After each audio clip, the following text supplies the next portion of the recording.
Oh, hey, hi. Hi, I'm Patrick Johnson, and this is Behind the Screen, where I take you behind the DM screen in my campaign, The Five Kingdoms. Now, when last we left our heroes, they had just barely escaped with their lives, running from half an army of orcs, escaping the dungeons underneath the Donegal Castle.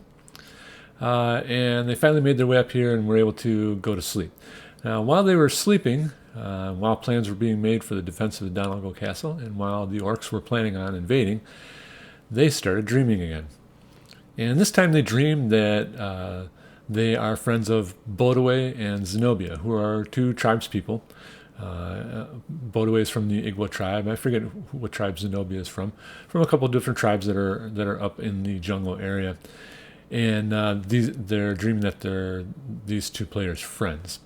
Now, these two players haven't been able to play their real character yet. This is the first time that they're getting to play the actual character Bodaway and Zenobia.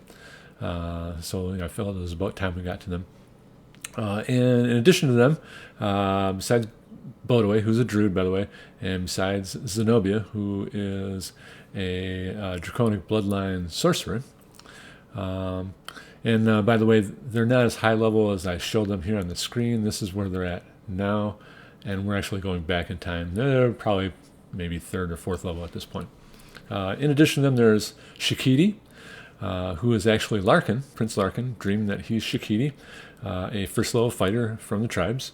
Then there's Ingwe, and Athena is dreaming that she is Ingwe, and Ingwe is a first level ranger. There's also Bule, and Hannah is dreaming that she's Bule, and Bule is a first level sorcerer. And then we have Nickel, who is being played by Jeff, and Nickel is a first level fighter. And then in addition to that, we have a couple of NPCs in the group. We have Cleet, who is a thief, and we have Celia, who is a fighter. And that rounds out the group. Now, they don't know at this point who Shikiti is. In fact, they don't know if maybe Cleet and Celia might be people that are dreaming that they're somebody else, but they're not. Cleet and Celia are just plain old NPCs, all of whom are human. And up until now, up until they dreamt that they were hobbits, most of the characters didn't know there was anything in the world other than humans as far as intelligent races. They'd never seen an orc, never seen a hobbit, never seen an elf or a dragon, any of that. So I guess it's important to note just to give some context to the story. So we're with the tribes people this time. And some background, Bodaway's sister had gotten sick with an illness, some mysterious illness that's been going around the tribes. And in his effort to try and help heal her, he got a little overzealous and started using some of his own magic on her, even though he's being trained by a medicine man of the Igwa tribe, who is, of course, more skilled than him and is looking over all the sick people. Bodaway, who can blame him, feels compelled to try and help on his own. And what he finds when he starts casting spells on his sister to figure out what's wrong with her is that any magic used around her just makes it worse. It's like the fever feeds on it. He can't figure out why, and before he can do anything about it or go get the medicine man, she dies from his ministrations. And of course, Bodaway feels awful. He feels like he killed his sister. And then they put her on a pyre overnight so she can look up at the stars. One last look at the world before her spirit passes on. This is part of their tribal traditions. And overnight, something or someone comes along and steals her body. So in the morning, Bodaway wakes up and he's feeling really bad. His sister died. Of course, he's feeling bad about that, but he's feeling worse because he feels like it's at least partially his fault. And so he gets up and almost immediately gets a summons to the chief's tent, and he's a little nervous, because of how he's feeling. He's thinking he's coming in to get, at the very least, someone's going to read him a riot act for using magic on his sister and killing her. So he gets in there, and what he least expects is actually what they're calling him in there for is to notify him that his sister's body has been stolen off the pier overnight, and they want to find out who did it. And they ask Bodaway whether he's willing to go find out what's happening, where did the body get stolen, who stole it, where to go, etc., etc. And it should be noted that Bodaway is of a very young age. He's just passing into adulthood, and part of the rite of passage is to go on a 1-year foray out into the world, and then after a year is up to come back to the tribes. And at that point, you're considered to be, a grown man. So, as part of this 1-year walkabout, the chieftain asks him if he's willing to do this, go find his sister's body, figure out why it was stolen, who stole it, and if possible, take retribution. But don't be stupid. Make sure you bring the body back and the information back to the tribes. That's number one importance. If you can't do that and take vengeance, then come back and the tribes will take care of it. And so that's the deal that they make with him. And they send him off along with a bunch of other tribes, men and women, who are also going on their 1-year walkabout. And it's the whole list of names that I mentioned at the beginning of this video.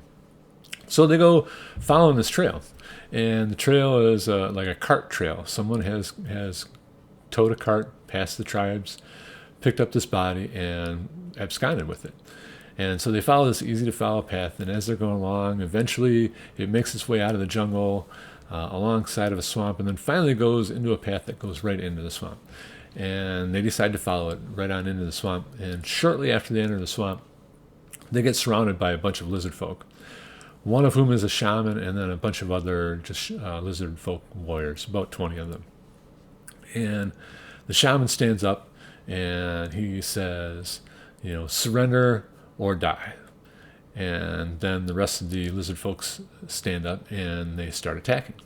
A couple of the characters fall unconscious almost immediately, and then Bodaway says, yells out, surrender, and then uses his druid powers to change into a little spider. Zenobia hears him yell surrender, and she says, we surrender, and she drops her weapons. And so the lizard folks surround them, bind their hands behind their back, and start frog marching them off into the swamp until they get to their lair.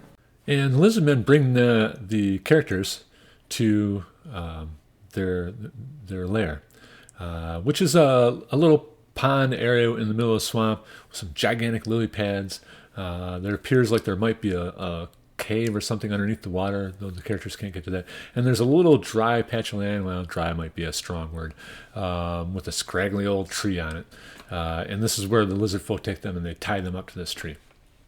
And it looks like the lizard folk are getting ready to have a celebration. Now, whether it has anything to do with capturing the characters or not, they don't know. But they get the strong suspicion they might be on the menu, if you know what I mean.